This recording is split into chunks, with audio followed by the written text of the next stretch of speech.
So yesterday I had court at 8:30, and this was the previous court date I had 2 weeks prior. I went there and they arrested me and cited me again for disorderly conduct just for sitting there and watching them attack El Charro Negro. That was on the 24th of January. So they gave me a court date of February 6th at 8:30. So I went in there, and I just had one backup this time because I was just going to go in there and they was going to switch it over to county court. So that's what they always do because them guys are the witnesses, you know. So it goes over to the other court that you guys see me at. Them two courts work together. So I went in there and I wasn't on the docket. So I went in the room and sat down anyway. I was wondering why. And then I walked out to look at the docket again to make sure my name wasn't on there. And there was 6 officers and told me I was under arrest and didn't tell me why. And they put handcuffs on me, took my cane away. I had my cane. I didn't have my GoPro on it. It was just a stripped cane, you know, and I needed for walking. And they took that from me. And then they started walking me to the back. And I have a boot on one side. It's not a shoe. It's a boot that I have to wear on that foot because of my foot problems. So they stepped on the end. It's a big tower. They tripped me up, and I fell straight down and hit my head on the left side on the concrete, and then the whole left side of my body, you know. And then they called the fire department over there, and the fire department said he's taking a concussion or whatever. And I did pass out when I hit the ground, you know. That's twice during the whole thing. But right then, and then they took me to the right from there where I was laying. Then Sheriff Dave came in, you know, and witness arrest and was on him. He's a guy that works with the Civilian Police Advisory Review Board, you know, to oversee these crooked cops. And he was there to witness at least that part of it. He got there late, and they threatened him. You know, you ain't recording not to record, and then stating the law wrong again that you can't record in there, and the law is you can record in there with a person's consent.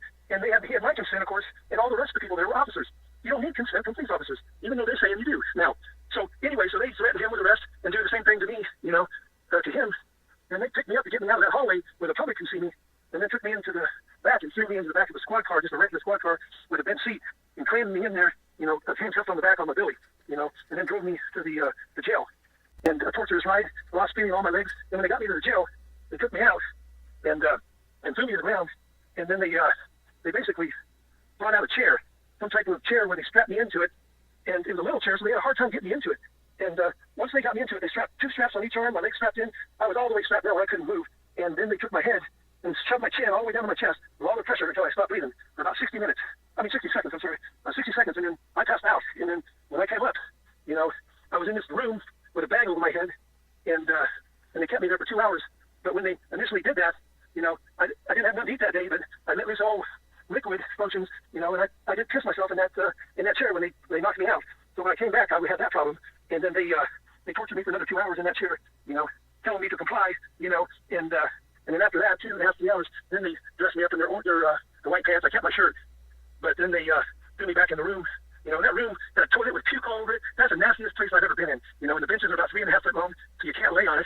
And of course, my head had a concussion on my head. I couldn't put that down. And so that torture went on all the way until, you know, about 12.5 hours. I got out about 11:30. And while I was in there waiting to get out, one guy just gave him a smirk. And they bounced on him and gave him the same treatment. Threw the bag on him right in front of us. Threw the bag on him, put him in the chair, strapped him down, and took him to the back room to torture. Out of the 2.5 hours, remember, you lose track of time. You can't see nothing and all that. So basically, it was 2 to 2.5 hours in the chair strapped down. And then I would say the bag was on there, I don't know, for a couple different times for like 20 minutes or so. So I don't know the purpose of the bag other than you can see it's just like a net bag. You can see through it.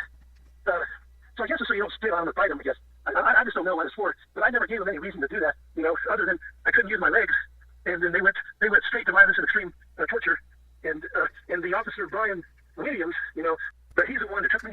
And the whole time there, I told him I needed to go to the hospital. And the whole time in jail, I told him I needed to go to the hospital because of my concussion and because of my, they pulled my rotator cuff, and I have to have an MRI on that in the next week or so. And they did an X-ray of it, and it showed separation, and I can't lift up my right arm at all. I can lift it up about maybe 6 or 7 inches. And my right arm, or my left arm, I can lift up, but not my right arm. And I got a concussion on the left side of my head.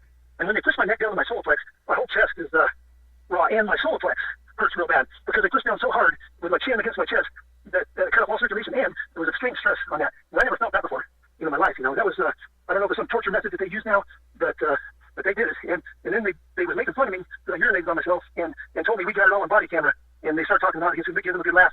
So I'm going to get that body cam and the camera of this incident. You know, I'm going to go down and get a request to get it. So we're going to be having that in time. It takes 8 months in Tucson. This is Pima County jail, so hopefully they're different as far as the time. But it was a long story, and I've left out a lot of part. You know, the whole time they didn't tell me why I was in there, and they kept promising to. I said, why am I in here? You know, the cops never told me. No one ever told me. I didn't find that out until I saw the judge. 2 counts of disorderly conduct and 1 count of contributed delinquency of a minor. After the 2 hours,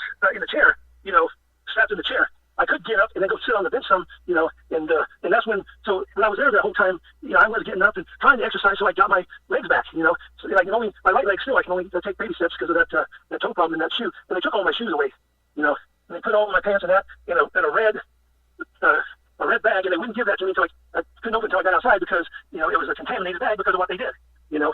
So I took that, and they took, I think I got everything back except for my pin. I just got a pin at Best Buy for $99. It's a audio recorder, and it's a real good one, you know.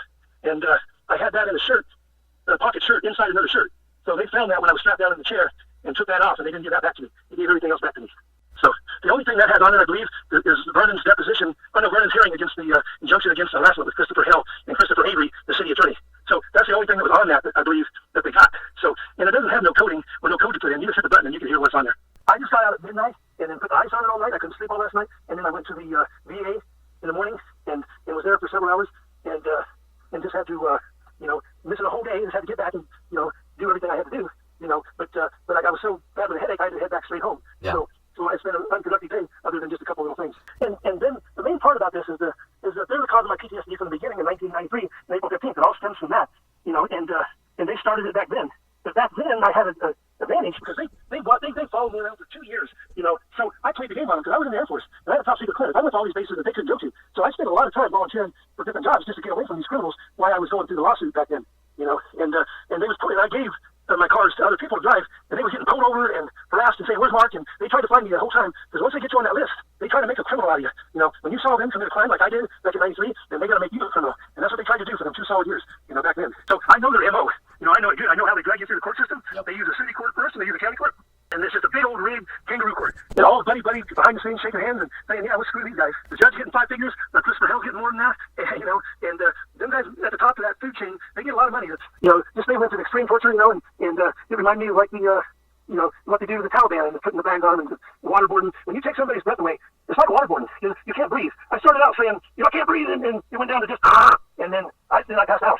In the first part of that, I believe they threw that bag on my head, I believe. You know, and it's all really, that part was so you know, violent, and so I don't remember exactly when they threw the bag on there, but it was during that part where I couldn't breathe. I had the bag on me too when they was pushing that down. In the very past, I invited them to get in the gang members to get in a one-on-one fight. So what that did was 2 counselors.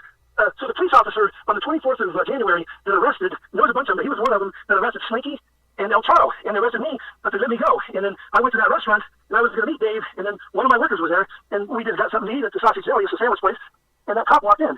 So he walked in with his wife, you know, and I really didn't see his kid because there's a parapet wall, and she was short. But I think for a real brief time, I think he had his wife and kid, so he walked over to get in line, and then his wife and kid left. His wife looked back at us, you know, and then his wife and kid left and left him in there, and then everyone was walking up to order. He said, "Go ahead of me." So he was just getting his wife out of there, and then he walked out to his police car and then left. So I walked out to go to his police car to film that.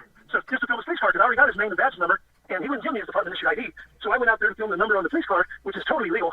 And then he walked up, and I said something to the effect of, you know, that you're a gangbanger, and then welfare recipient to that, and he tried to say something like leaving my family out of it, you know, and I wasn't filming his family, really, I was filming him, you know, and on this thing it said off-duty officer and his family.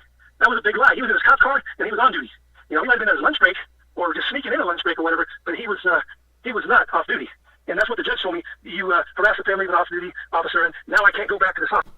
Yeah, well, the career delinquency of minor, I don't understand what they mean, because they're trying to say that I filmed the kid. Not giving me medical help after I requested again and again, all the way over there to Tucson police officer. I was telling him I need to go to the hospital, the VA, and he says, "Yeah, sure, yeah, sure." But he took me right to the torture chamber. Now, when the torture's going on, they don't want to miss out on it. You know, all them bullies, they want to get in on it so they can go talk about it over beer.